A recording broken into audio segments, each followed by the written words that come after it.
Hey everybody, welcome back to Discover Springford. I'm standing in front of the Springford Area Historical Society, and today I'm super excited to sit down with the president, William Brunner, to discuss the history of the twin boroughs. I'm Geoff, a local realtor, aspiring actor, and transplant to the Springford area. And I'm on a mission to find the best that Springford has to offer. I'll be interviewing local business owners, civil servants, and other prominent members of the community to find out what makes Springford a great place to live, work, eat, and explore. I invite you to join me on my journey as I discover Springford. Hey everybody, welcome back to Discover Springford. I'm here with William Brunner, who's the president of Springford Area Historical Society. I'm very excited about this episode because originally my intention was to try to do this first as the launch for the show, but with schedules and things like that, I never felt that we would be able to launch the show if I tried to get all the ducks in a row. But we're ending the season with this episode, so I'm very excited to be able to meet with you, William, or Bill as you go by. Bill, Bill's good. So why don't we dive right in? You know, for a lot of people like myself who are transplants to the area, I think this information is just going to really help them feel like they're a part of the town. I know just in talking with you for the last few hours, I feel like I feel more equipped to say that this is my hometown. So welcome, thank you for being on the show. So why don't we start off with just your personal story and where you were born and how you came to be the resident informative person of the Springford area. Okay. Well, I was born in Phoenixville, and in 1958, my parents, who were renting a house, bought a house and moved to Spring City. So I was going into ninth grade, so I didn't have any choice in the matter. I moved along with the family, so that's how I got to Spring City. And I went to Springford High School. The first year, though, that I was here, I went to the old Spring City High School, which at that time was a junior high. They only had half-day sessions, and I was really feeling bummed out about having to move away from Phoenixville and come to Spring City, and I didn't know anybody. And I went to school, and on my first day, I took my lunch. I was in ninth grade, and at lunchtime, I said, well, where do we go to eat lunch? And they said, well, it's half-day sessions. You go home, you're done. You only go a half a day. And from that day, I said, boy, this move to Spring City, this was the right move. It's like, I don't have to go to school in the afternoons. But that was only short-lived. The very next year, they opened up what now is the ninth grade center, but back then was the brand new high school out on Lewis Road. So I got to go there for 3 years, 10th, 11th, and 12th grade, graduated in '62. I married a girl that was from Spring City, went to school with her, but I never talked to her when we were in school, but that's another story, and that's history. Yeah. But we got married, and 2 kids, and we bought a house in Spring City. Matter of fact, the house that we bought on Arch Street, we've lived in it since 1966, so it's 51 years in the same house. That's amazing. It was our starter house, but somehow it ended up being our finisher up house. we started it, but it's a nice, comfortable place. Yeah, sure. And we're happy with it. So that's a little bit of my personal life. Now, I am a collector. I love to collect different things, and one of the things that I collected was postcards. And my early interest was railroad. I had toy trains, model trains, railroad postcards, and then I came down to, in 1988, the Historical Society was 4 years old, but they didn't have a museum. In 1988, they opened up a museum down at the train station. Now, the way that all came about, the Historical Society, they had formed an organization in '84 with a bunch of people from Spring City and Royersford. Lee Warner and his wife Rita were kind of like they spearheaded the group. Right next door, where Kathy Calhoun's jewelry store was, a first federal bank, they had their meetings in the basement, and for 4 years they got together and they talked about history, and they had their common interest that was the formation of a historical society. And Lee had his business security alarm business, and he had rented the railroad station. So he decided that he was going to allow us to use half of the station, which is where the Pink Moose is now, to have our museum. So people that were members and the people that started brought stuff in, and then gradually people started donating stuff. And we had a full-fledged museum at the train station. And that went on for a number of years. And I came down as a rail fan, taking pictures of the station and pictures of trains.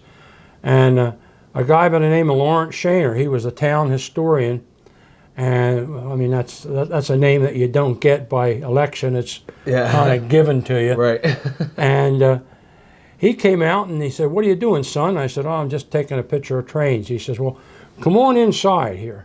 And he took me into the museum, into the train station, and showed me around and talked to me. And then he was a postcard collector. And I was interested in getting pictures, and he said, "You ought to get postcards of the old train station."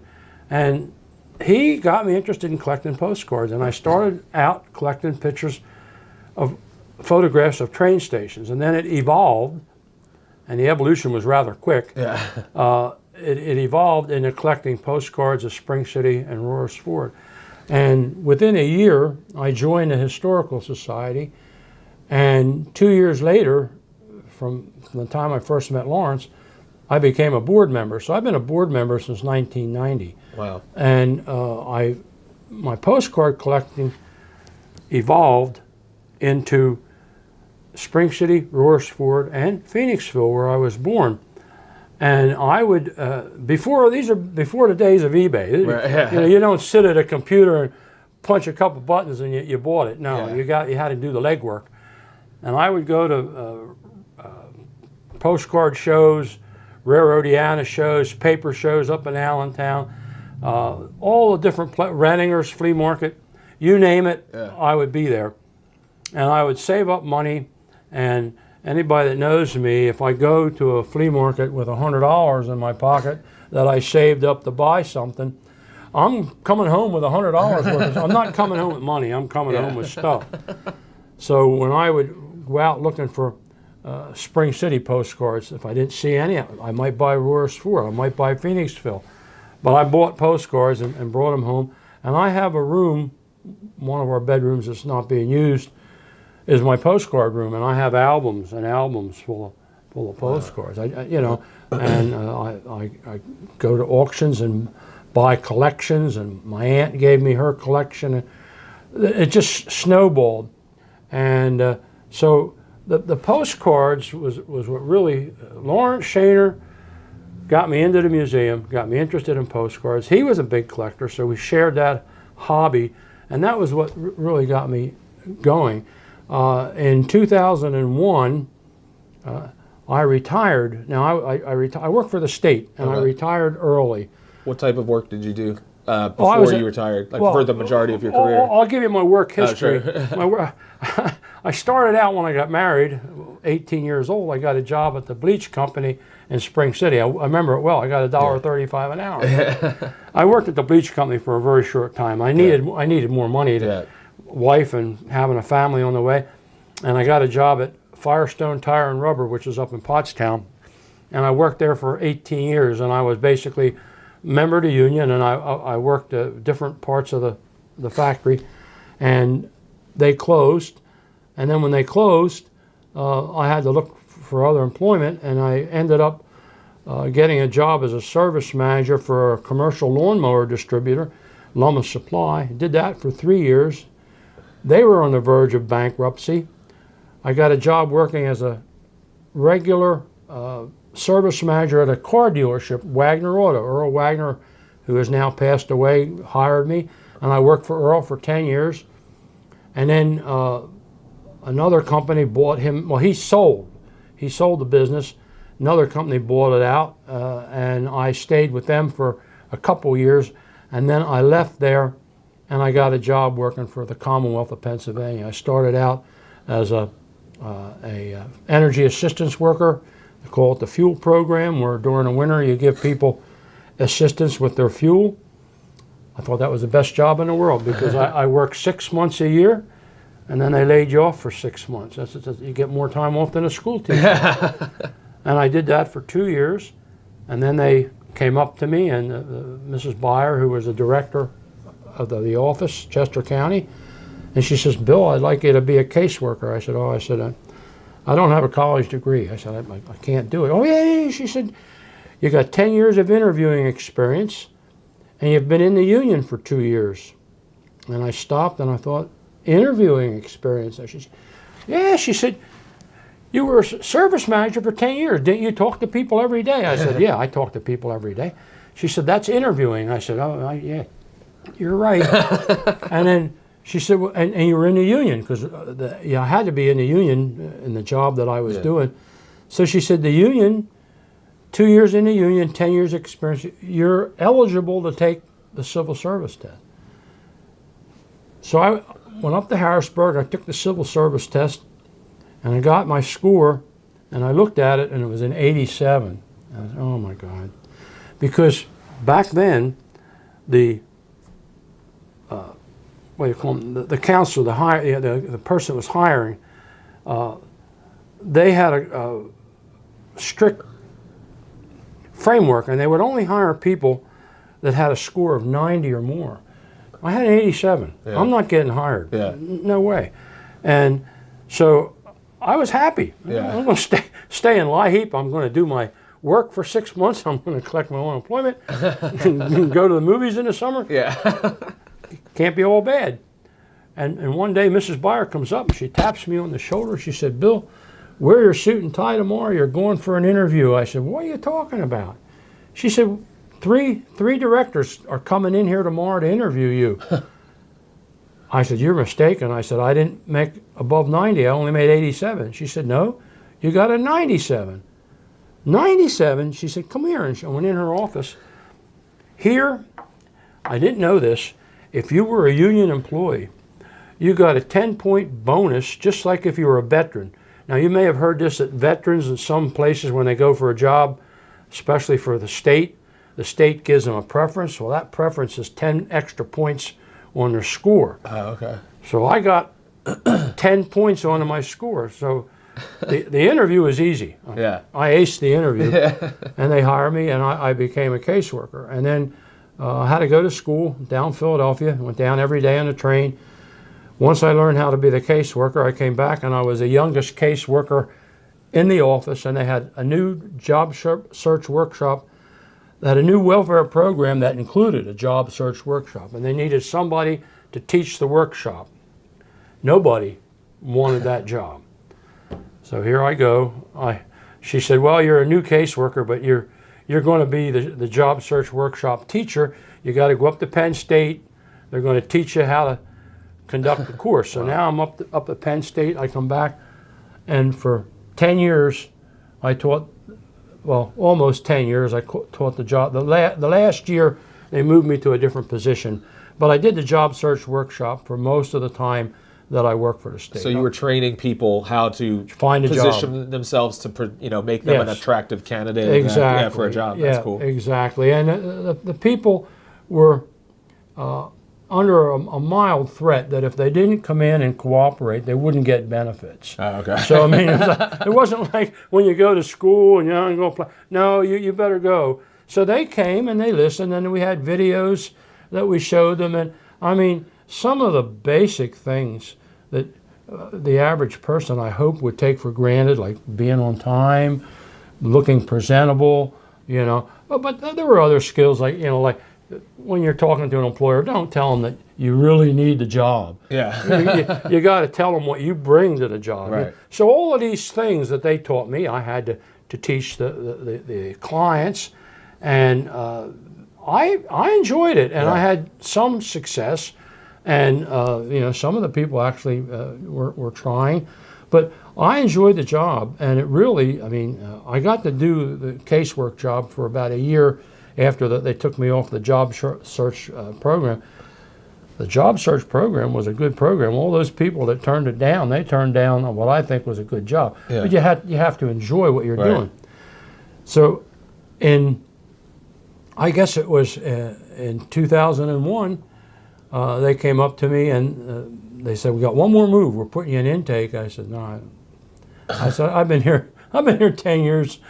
I don't need intake." Yeah. And they said, "Well, you don't have a choice."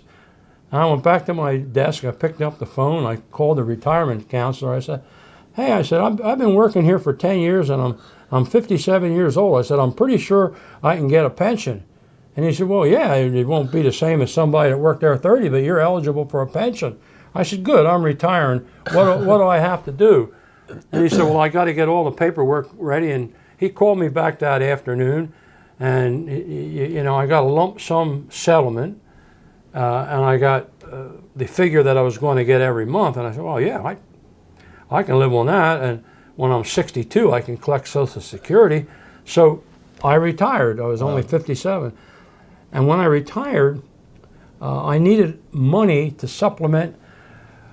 Our income was more than enough to cover our bills, but I like to spend money. And you can't spend money unless you make money. And I wasn't about, my wife, we're partners in things, but,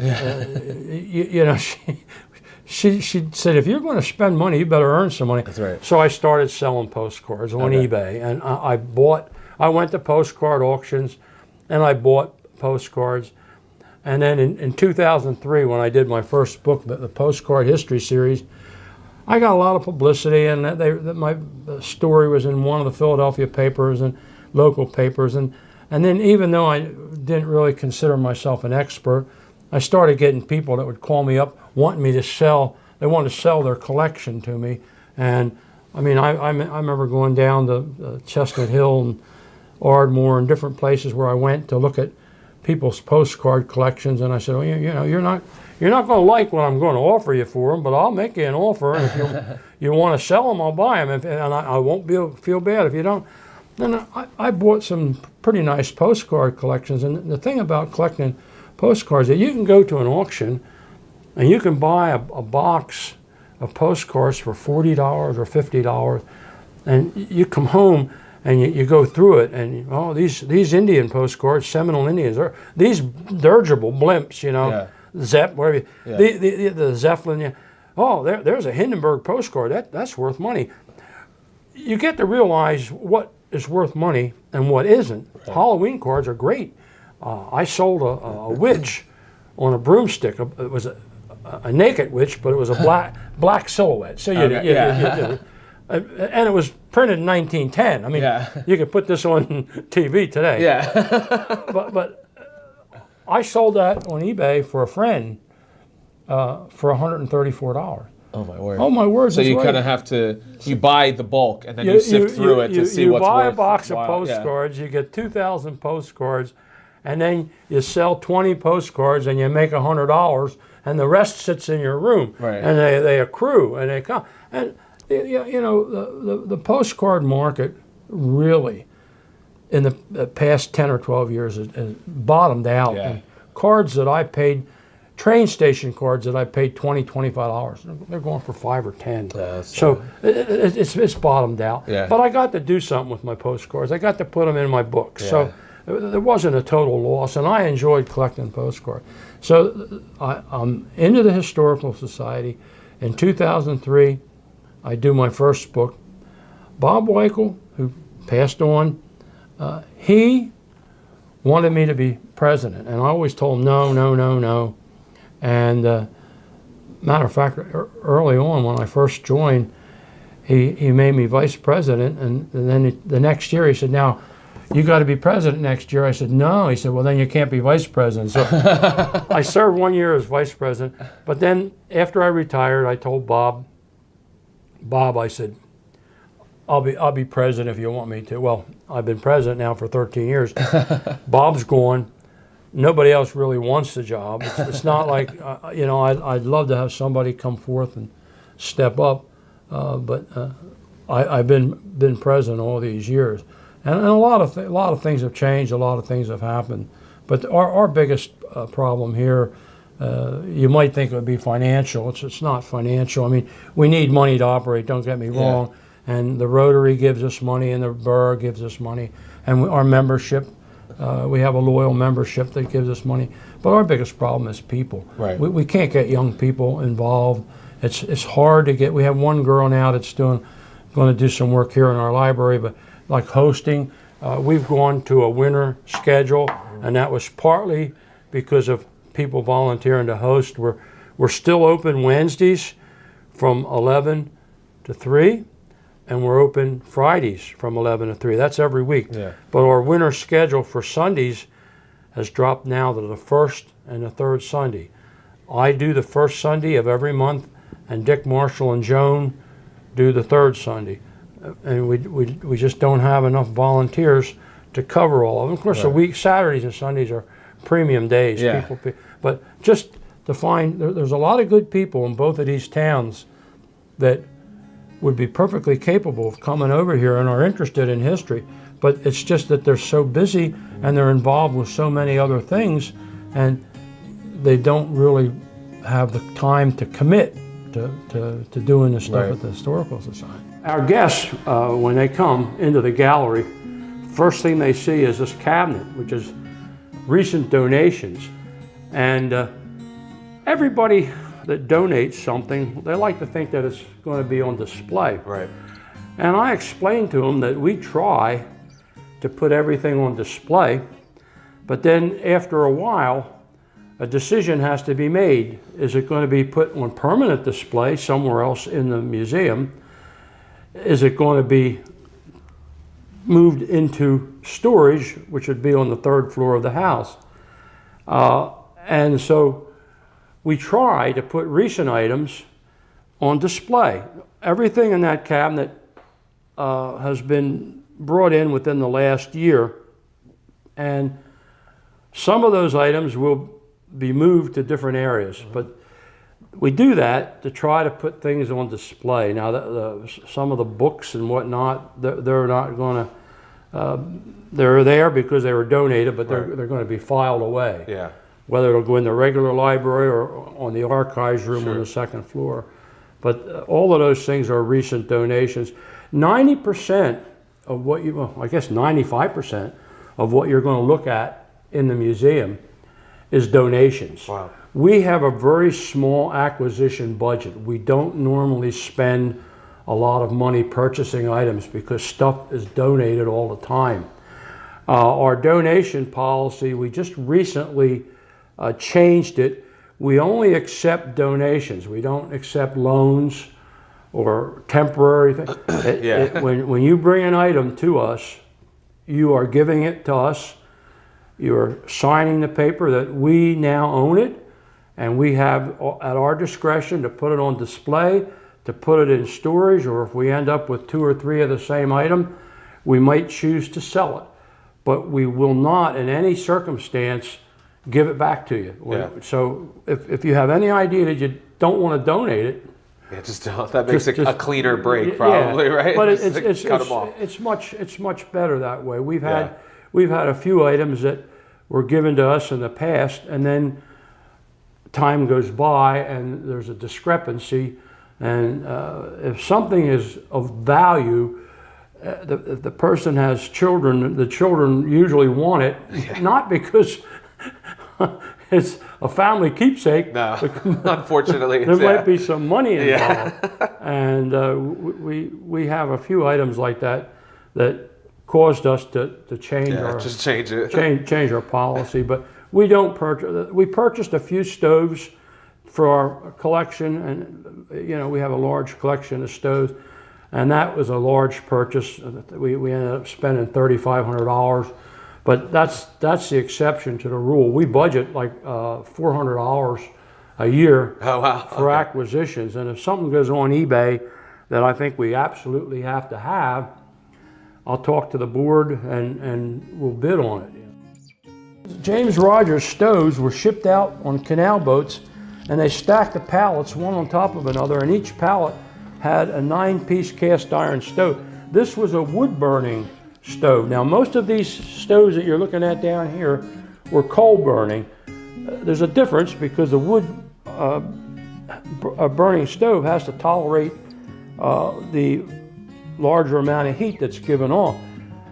But the one thing that every family back 100 years ago, or even a little bit more than 100 years ago, when someone made a purchase, they purchased a house, and then the next purchase was a stove to heat the house, unless it had all fireplaces. But the stoves were very in demand. And so we had 3 stove factories here in Royersford and 3 in Spring City. This was in Spring City. This is the earliest one, 1843. The stove factories in Spring City. We also had the Schuylkill Valley, that's the stove here, which became Keystone Stove. But Keystone Stove was a company down in New Jersey, so when they bought out the Schuylkill Valley Stove Works, they continued to make stoves, but most of them were made and shipped out under other names. So you don't find them as much. They're a rare commodity to have one from the Keystone Stove Works. Here, this company, James Rogers, then it was Smith, Francis and Wells, Shantz Keeley, then it was just Oliver Keeley, and then it was Yeager Hunter, and today it's the Spring City Electrical Manufacturing Company. So it's going through a lot of different configurations, and it's burned down a couple of times, and the history is long, but the product is still there, and it's still made on the same spot. This building here is the main building of the Shantz Keeley Stove Works. There was this complex when it was Shantz Keeley was 25 buildings. That's how many buildings comprised the stove works.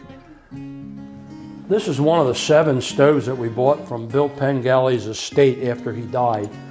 Bill Pengally was a stove collector, and he had a beautiful collection of stoves, and he had 7 of them that were on loan.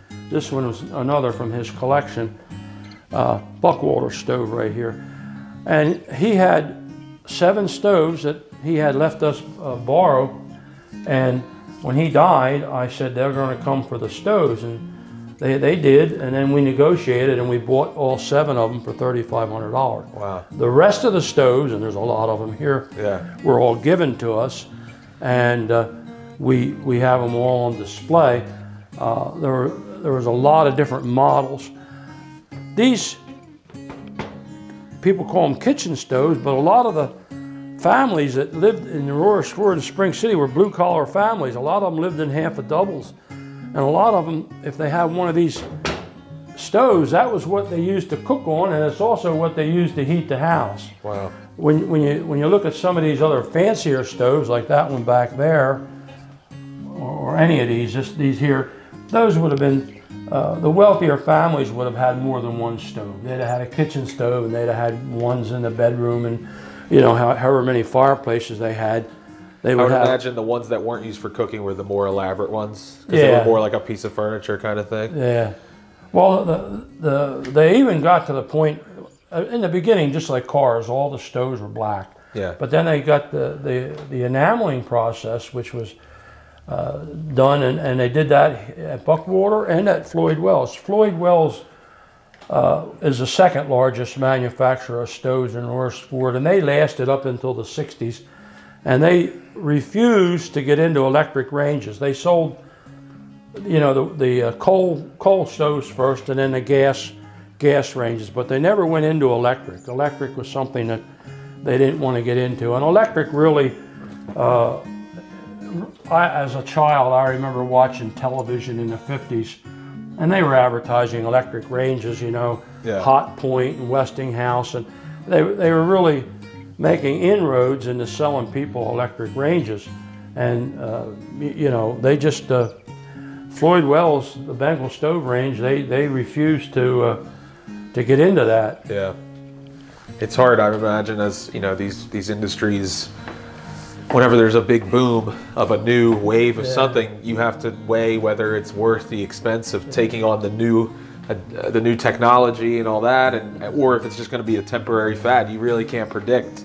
This picture there shows the industrialization of the Royersford Riverfront, and it shows you where all the new buildings that went in down there. It shows you, you know,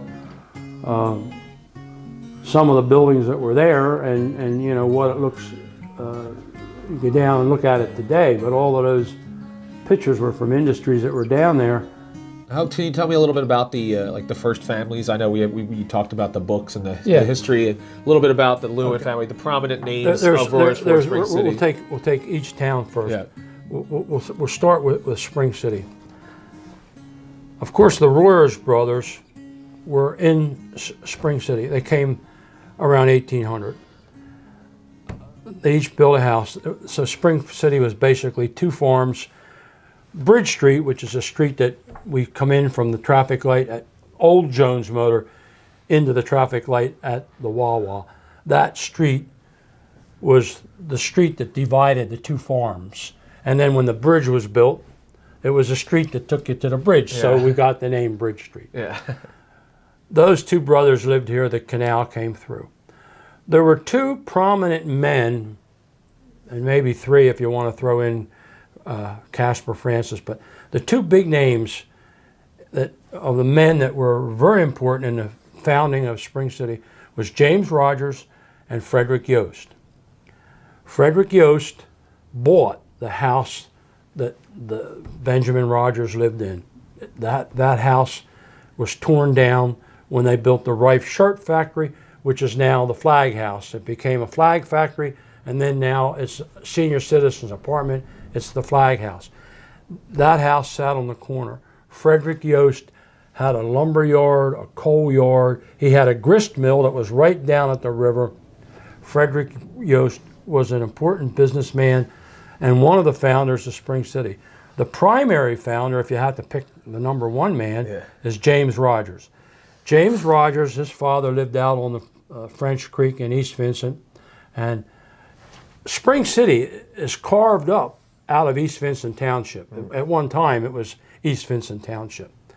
James Rogers came in, and he built the first store in Spring City, 1835, and it sold to people in town, there were only a couple, and to the canal boats coming down the canal. He built the Lyceum, which is the first meeting hall. He built the foundry. So he built these buildings, and he had a lumber yard and coal yard and stuff. So you had two men at either end of the town that had in the development. Now, James Rogers' foundry made stoves, and it really expanded.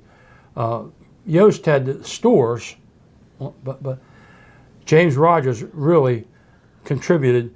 The Lyceum, which is still there, the building is still there.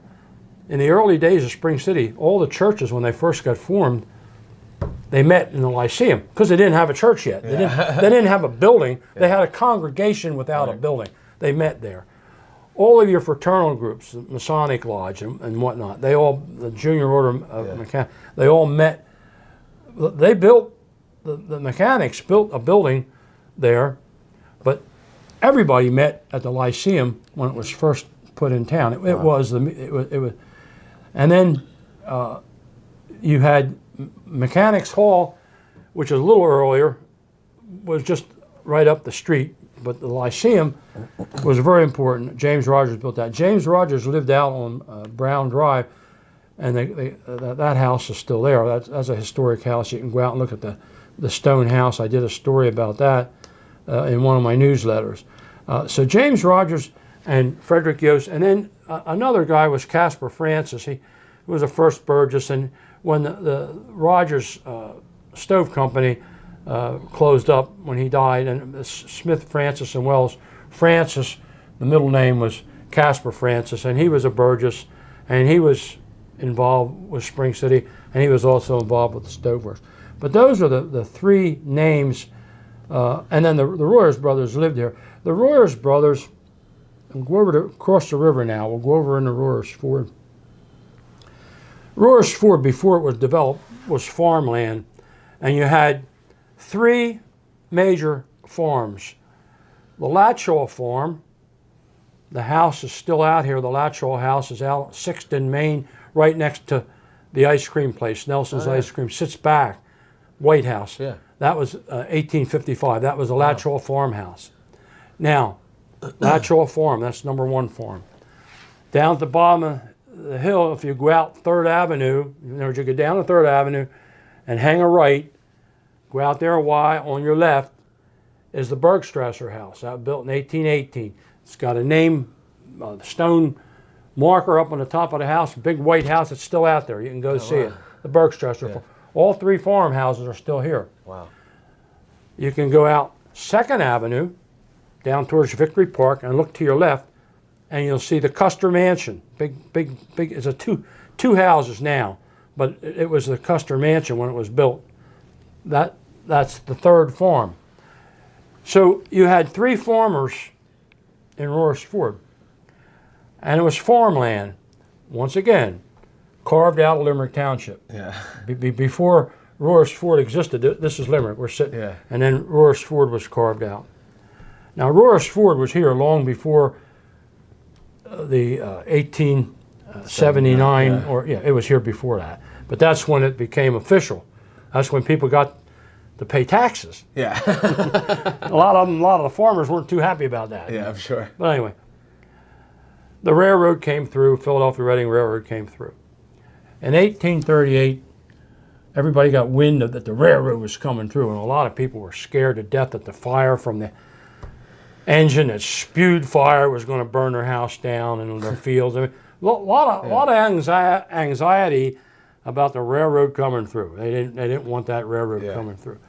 The railroad comes through, but before it came through, the Custer family and the Bergstresser family, they decide they're going to build a tavern right down the intersection of town at the bottom of Main Street. They're going to build a tavern, and they're going to sell tickets. They're going to get the franchise to sell tickets. So Bergstresser starts out, and he's building his building where the Pink Moose is today. Okay. Custer, when you come across the tracks and you see those 3 billboards, that's where the Custer House was, the tavern. Yeah. Okay. So both of these people build taverns. No, they got used. People use the taverns, but they were built with the idea in mind that they would get the franchise to sell tickets. Well, to shorten up the story, the following April over in Westchester, when they did all the paperwork, the railroad ended up giving, we're talking about Montgomery County where this was taking place. They gave both station taverns the right to sell tickets. So neither one of them won. They could both sell tickets. However, Bergstresser's Tavern had more people coming to it. It had the post office there for a while. And the bottom line was that even though Custer had the franchise to sell tickets, it just seemed like everybody was going over to the Bergstresser Tavern.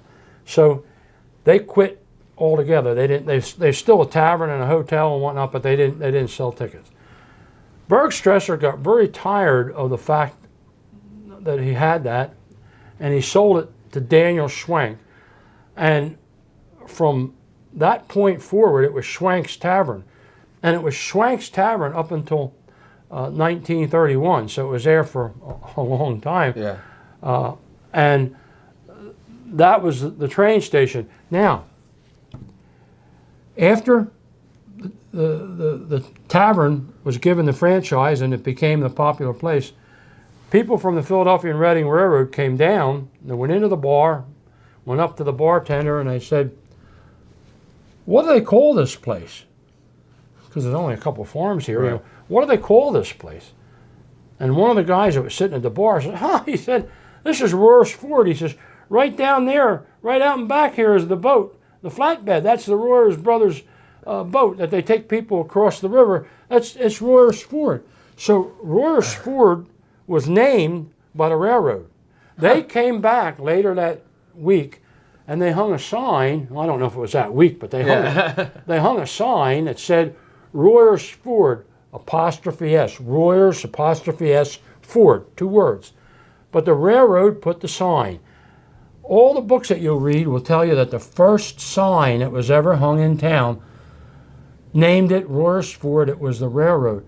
Well, a lot of people that lived in Royersford later on, like today, they don't know that the Royers brothers didn't live in Royersford. Yeah. They lived in Spring City, and they operated a ferry boat back and forth between the two towns, and they had a pulley, and it was a flatbed, and you could put a horse and buggy, like a one horse buggy on that flatbed, and they would pull you across. Now, if you had a buggy, 9 times out of 10 you could cross that river with a horse and buggy.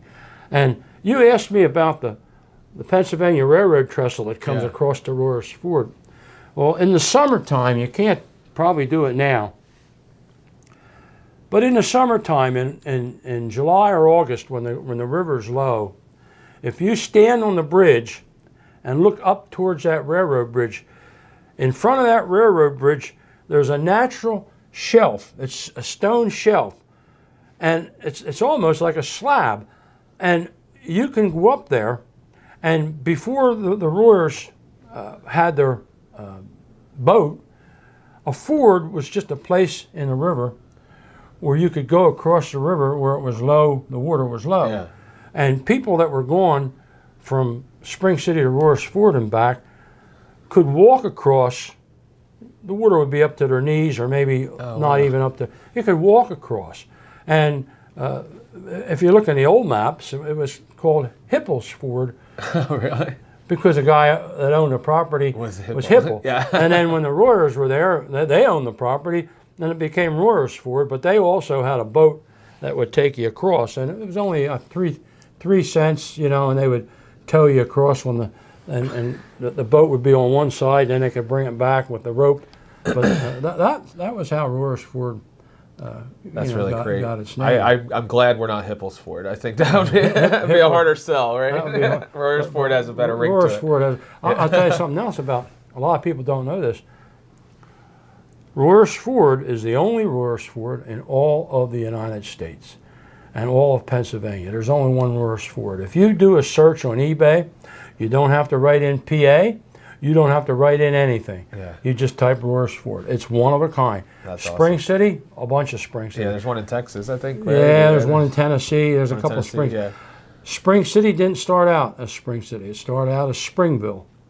And in 1867, they called it Springville when the town was ordained. But then there was a problem. The post office, when they went to get their official post office certification, they said you can't use the name Springville. There's other towns that have the name Springville, and they had to pick a new name. And they had a meeting. We have newspaper clippings. They had several meetings, and somebody wanted to be after James Rogers at Jamestown, and somebody wanted to be named Pump Town because of the town pump. And there was about 4 or 5 names, but Spring City ended up being the name. So 5 years after the town was started, they changed it. Now Springville, the name Springville goes back very early, because some of those stoves that were made by James Rogers have Springville on them. So and on the old pots, the cast iron pots, they had Springville. So the name goes back before the town was named, but when it was officially named, it only lasted 5 years, and then it became Spring City. So now the development of Royersford, the first big industry was the stove industry, and the Buckwalters came up here, and some of the townspeople, like Lewin and a couple of the other, built a foundry down on First Avenue. They didn't have anything that they could do. They just wanted somebody to come in and rent the foundry and start a business. It's like you have a town, you have some people with money. Now, Lewin, they got their money by selling building lots. That's where all their money came from.